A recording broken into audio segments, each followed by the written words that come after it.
Multfilmlarda aytilgan hayot haqiqatlari.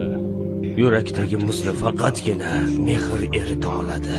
Hamma narsani yomon tomonlarini ko'raversangiz, yaxshi tomonlarini unutib qo'yasiz. Agar faqat bilgan narsalaringga ishonsang, kamolatga erisha olmaysan. Oyijonim, bir yomonlik ortidan albatta yaxshilik keladi deganlar. Odamlarga hech qachon hech narsa yetarli bo'lmaydi. Sen kabi qishloqdan kelgan kichik bir quyoncha o'zining xom hayollari og'ushida barcha jonivorlar birdamlikda do'stona hayot tarzini o'tkazuvchi hayvonlar shahriga keldim deb o'ylaydi. Ammo afsuski u yanglishadi. Do'stlik ham yo'q. Orzularing bu yerda hech kimga qizig'i yo'q.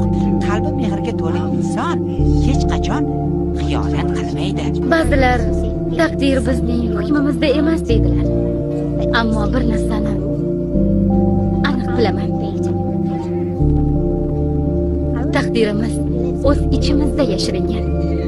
Uni ko'rish uchun faqatgina mardlik zarur.